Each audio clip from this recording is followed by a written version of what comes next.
Hey guys, welcome back to Medical Coding with Bleu. It is Christmas in July, and this is the special edition, weekend edition. I am talking about the different specialties. Up today is orthopedics. Now, I'm going to try very hard to contain my excitement. Why am I so excited? Why are you so excited, Bleu? Because I love orthopedics. Orthopedics and podiatry, which unfortunately I thought podiatry was going to be tomorrow because I thought I had paired them together, but apparently I didn't. So tomorrow would be gastro, okay? So if you are a gastroenterology coder or if you're considering learning more about gastro, tomorrow will be the episode for you. Today, I am talking about my most favorite, orthopedics. But if you are brand new to my channel, welcome. I am Bleu. I'm a medical coder. I have been a medical coder for over 10 years, which explains some of my excitement. I like sharing the things that I know with all of you guys. So if you haven't had a chance to subscribe yet, I hope that you will, because I talk all about medical coding. I give you my tips and my tricks, and I talk about just what it's like being a medical coder. So I hope you'll hit that subscribe button. I hope you hit the like button. And at the end of this video helps you, I hope that you will share it. Okay, let's get started with our Christmas in July. All right, I will say this first about orthopedics. A lot of times people do not like orthopedics. This is probably the number one complaint of all the specialties that I get. Bleu, I don't like orthopedics. It's too confusing. I hate it. I can't stand it. Don't hate it, okay? It's fun. When you actually start to study it and you actually start to really grasp what's happening, you'll get what I mean, okay? And it all goes back to your attitude on how you're approaching this. Don't be afraid of it. And that's another thing, people are afraid of it. Well, I don't understand injuries, and I don't like external cause codes, and I really don't understand sequela. And what do you mean when you say organic conditions? The best way for me to describe organic conditions is this. When I refer to a condition as being organic is what? Natural, right? This is something that is just happening. This is like a natural occurrence. So this is why I say that, like the M codes, that's where orthopedics starts. That's the M codes and the S codes in the ICD-10 book, okay? That's where you can look and you'll find orthopedics related conditions, okay? So the M codes are all your organic conditions. These are the things that the body is doing to itself, okay? It wasn't that something happened to the patient. It wasn't that they were injured or anything like that. This is the body doing this to itself. So when you start to think about, well, what is organic versus an injury, then you'll be able to start to understand what I'm saying. So if a patient comes in, and this is probably one of the ones that confuses a lot of people, because we think in terms of black and white as medical coders, right? When we're thinking of, why is this patient here? The patient says that they're here for pain. Oh, okay. Well, and then some coders say, okay, pain it is. Wrong. If the patient was injured, it is not going to be the pain code unless this is sequela, which I'm not going to talk about sequela at the moment, okay? Because I think that's just too much to be thrown at you guys right now in this first part. I may bring it up later, but I'm not going to talk about that right now. If the patient comes in and they're in pain because they were injured, something happened to them, then you are going to go with injury code. Well, Bleu, what if it says that they don't know what the patient has?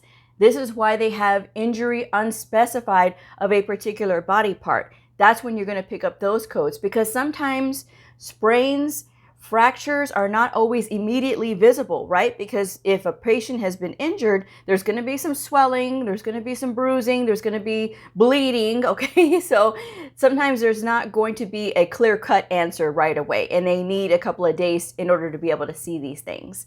So if this is the case, and you're not going to pick up pain, you're going to pick up injury unspecified if the provider doesn't know, okay? Now, if they do know, then of course, the pain is going to be a symptom of the injury, so then you still wouldn't pick it up unless, like I said, it's a sequela, but we're not talking about that right now. So that's the first part.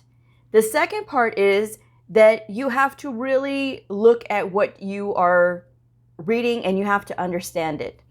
When a patient has a surgery, and this is another thing, people will say, well, they had a surgery and they had an open reduction internal fixation for a forearm fracture. Okay. And so then they're in the aftercare period. So this is obviously going to be orthopedic aftercare because they've already had a surgery. Yes, they had a surgery, but that fracture, right? Because that's why they would have an open reduction internal fixation of a forearm fracture.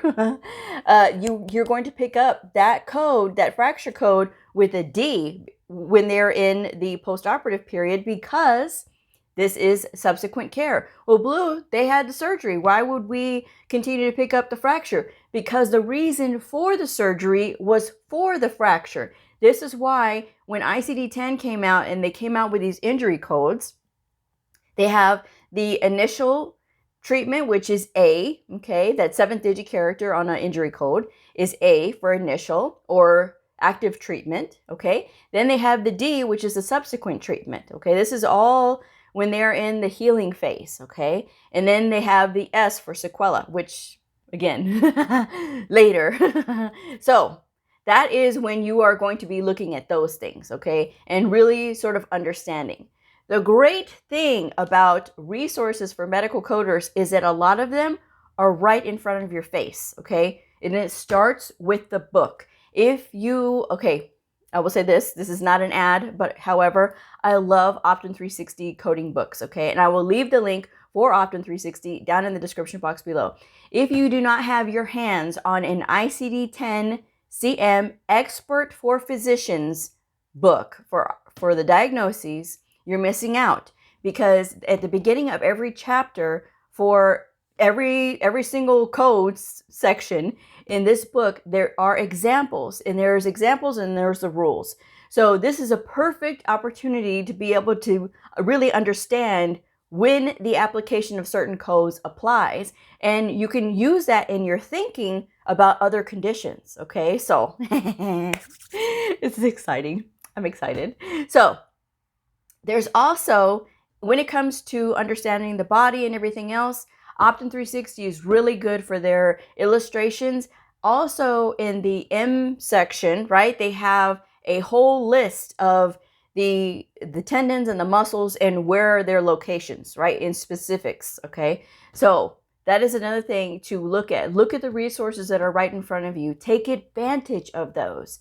I'm going to be leaving some links to some very helpful websites like orthoinfo.com, right? Orthoinfo.com is amazing, right? Or I think it's .com. It may be .net. I don't know. I'll have to look. But it is so amazing. It really does break down like what this is and what this condition involves and things like that. So look at those things. Pay attention to what you're reading. If something is involving an injury, you're going to carry that injury code all the way through until that injury is no more, okay? And then you're going to look at the follow-up codes, and then you're going to look at the history of codes if they are absolutely not receiving treatment anymore and they are out of a global period.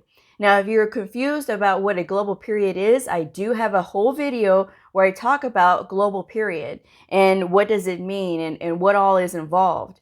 Surgeries and the like have global periods, right? They fall into global periods because everything that is involved in the care of this patient when they are post-surgical is going to be covered over a certain amount of time. So like I said, I will leave the link for that video down in the description box below so that way you guys can familiarize yourself with it. And then, of course, there is sequela. Sequela, now a lot of people will run from this because they don't understand it and it's never been explained to them and people just don't want to think about it, okay? The thing with sequela is this. The best thing that you can do is think of it in terms of this, right? A patient gets injured. Now, sometimes that injury will heal, right? But they'll still have like a nagging pain from it. Or maybe they've developed a scar and that scar gets painful or whatever the case may be. So that in those situations, after they've had all their treatment and after they've gone through all of that, it doesn't matter how long ago this injury was. If that residual condition is related to that injury, that is what is called a sequela. Well, Bleu, what if they got injured months ago and they never went and saw anybody for treatment and now this is the first time they're coming in for treatment? That's going to be initial. That's not sequela.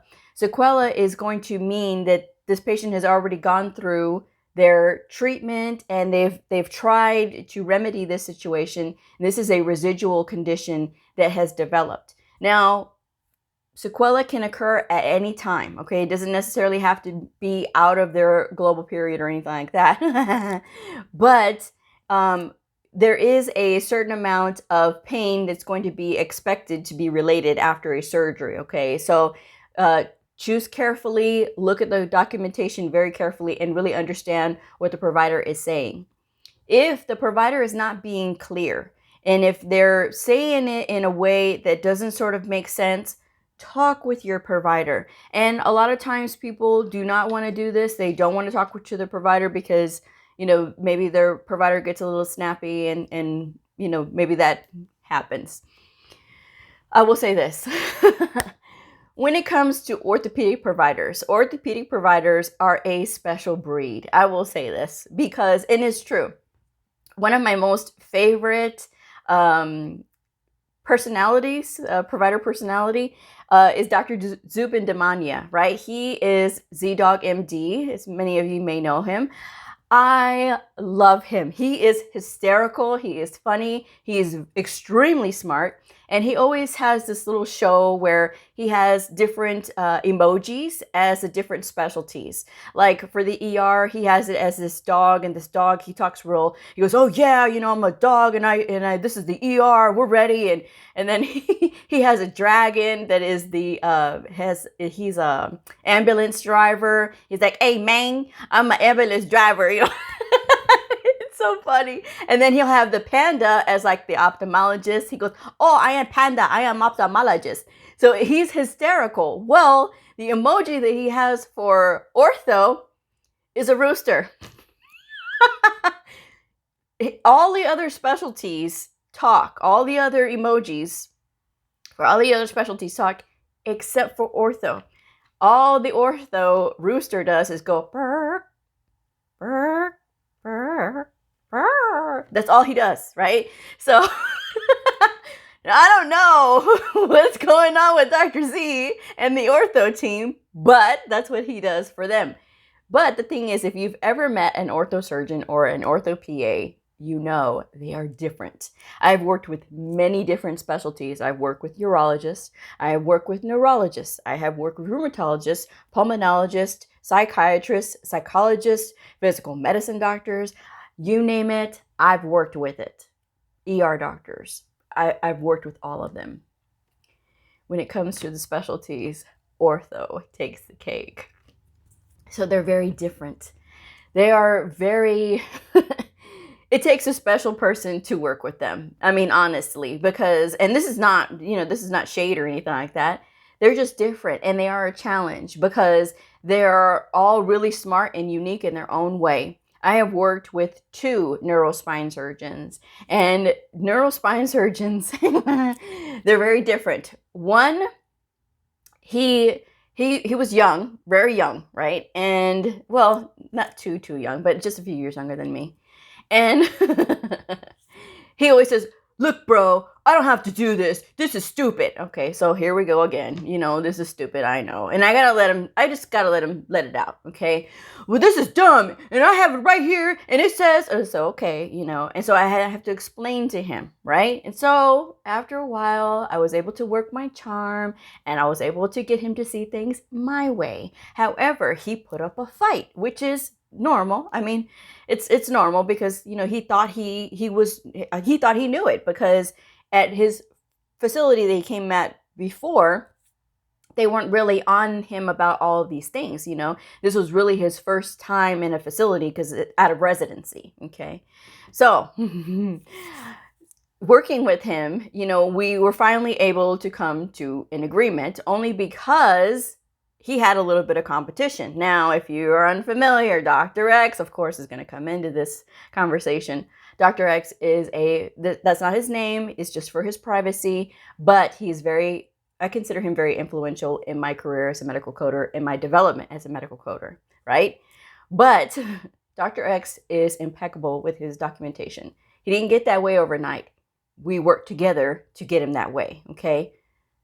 This other doctor, this neurospine surgeon, found out, right, that there was somebody better than him. And he just blew his top. He was like, I can't believe this. You're saying that he's better than me? I said, I didn't say that he was better than you. He goes, well, tell this resident that I document really well. I can't say anything. It's not that he was bad, but he still needed room for improvement. And I wasn't going to give him a false sense that he was doing well when, he could still improve. He goes, I can't believe this. He goes, really? You think I need to improve? He goes, but I do everything you ask me to. I said, you fight me every time. And there's a difference. And he goes, so you're telling me that Dr. X, I'm just filling his name in. You're telling me that Dr. X says better than me? Of course, because I'm not saying it like directly, but I am telling you that he doesn't fight me like you fight me. He goes, why?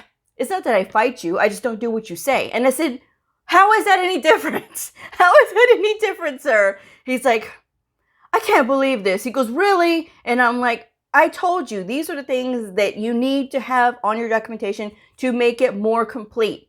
And I said, if you think that it's going to be any easier for you anywhere else, no, you have to consider the source. Every medical coder is going to be different. Not that you're going to have a bad coder at your next place, but I'm just saying that when it comes to in terms of detail, you have to make sure that you're putting everything there, because not every coder is going to sit here and dig like I will and ask you questions. And he goes, So he took this and he got better. He did improve. And he said, well, I want to be just as good as Dr. X is, and, I want to be better than him. Well, of course. So they're all competing with each other. Well, had I known that he just needed a little bit of competition, I would have done that.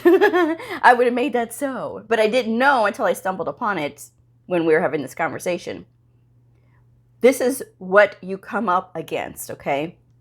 And you can't be intimidated. You can't let their little gruffness run you off from trying to get them to be better. Because remember, like I said yesterday, they are the quarterback. We've got to be able to have their back. Now, that's as far as my analogies on football goes. But I know that the team protects the quarterback. So that's what we have to do as medical coders, and really dig and understand what we're looking at.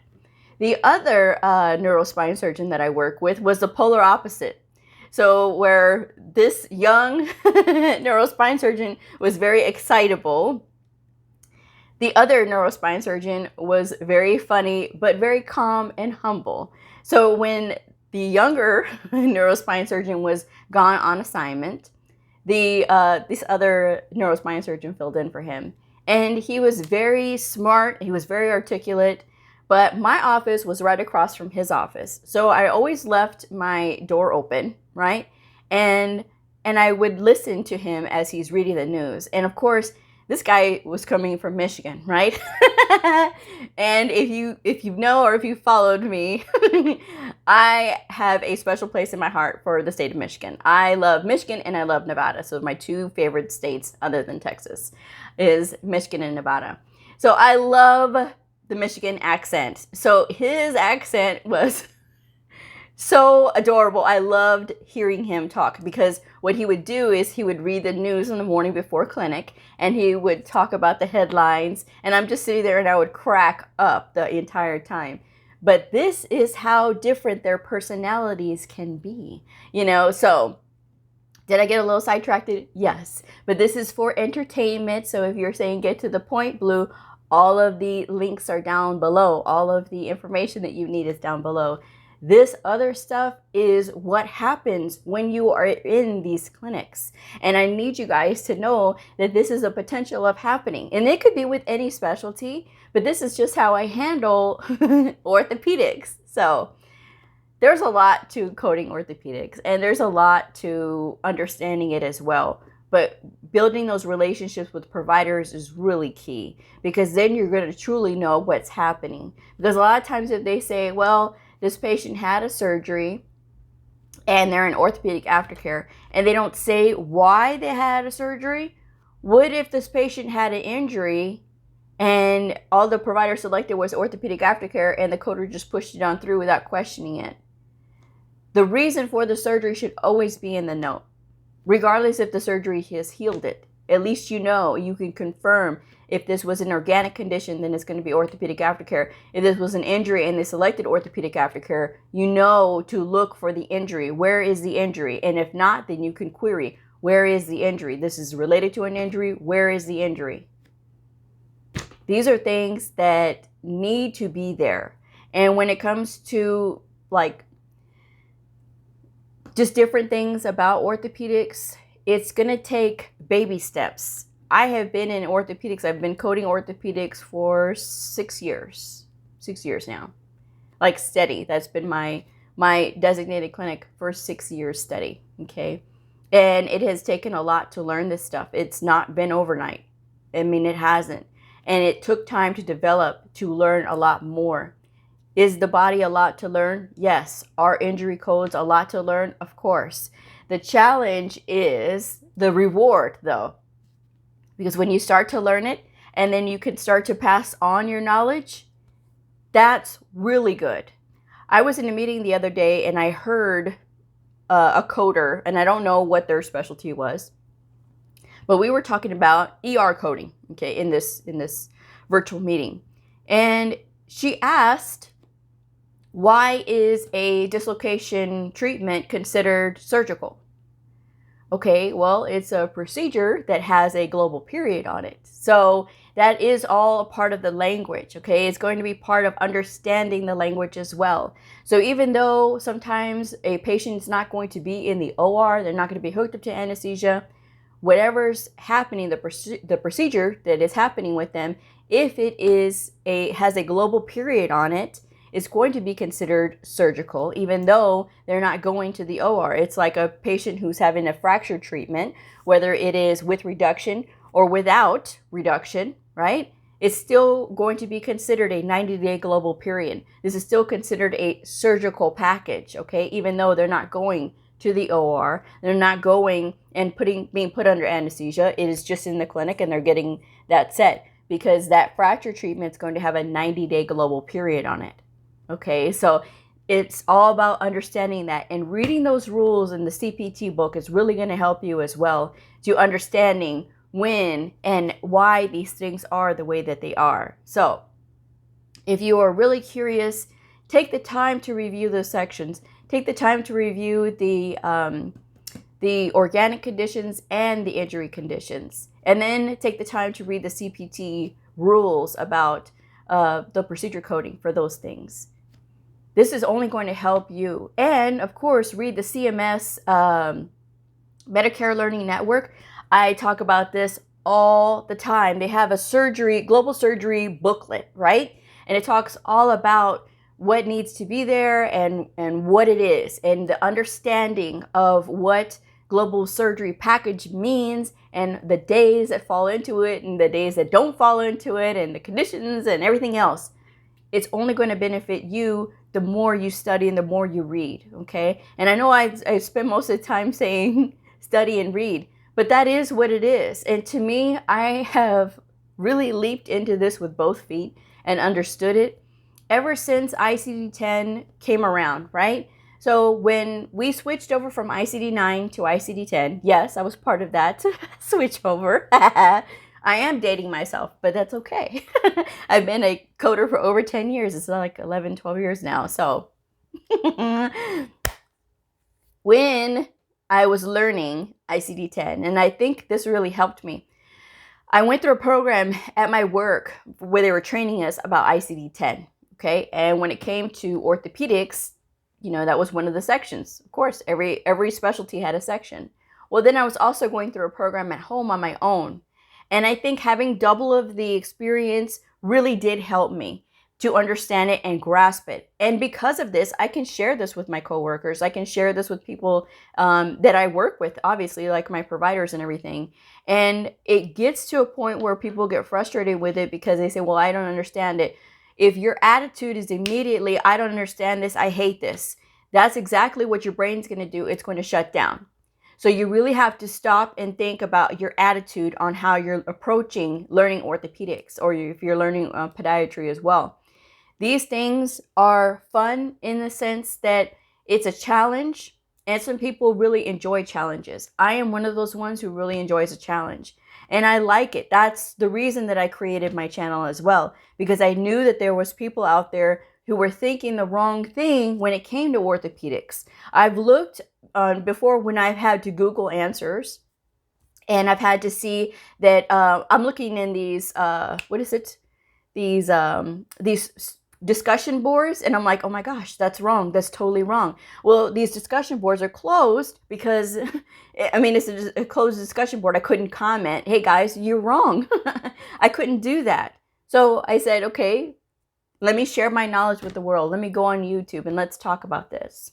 Let's have somebody who really loves it and really understands it, because I could see the struggle in these discussion boards. Well, I really don't know, but at my facility, we do this. Everything has to be backed up with proof. Everything has to be backed up with the rules. This is why I say that just because someplace else did it this way or somebody's interpreting it this way, back it up and make sure that you're looking in the book to make sure that they actually understood what they were reading. So there's a difference right there. And having that and knowing that part now, that should help you, because trust me, I had to learn that part, and everything that I've learned, I'm sharing with you guys. So I'm just saying, it's my way of helping. All right. So if you're out there and you're working in orthopedics, I hope you enjoy it as much as I do. If you don't understand something, send me a question and let me know. All right. So perhaps I can do an episode about it. Check out my Patreon channel. I do talk about orthopedics quite a bit on my Patreon channel. So I will leave the link for my Patreon down in the description box below. I'm going to go ahead and wrap this one up because I am at 26 minutes and it's going to cut me off pretty soon. But I hope that you'll join me tomorrow for Christmas in July continued, when I'm going to be talking about gastroenterology. All right. So if you are a medical coder, a medical coding student, somebody curious about the fascinating world of medical coding, a provider or a nurse, I invite you to like and subscribe and follow me on my journey in medical coding. I will see y'all next time. Bye.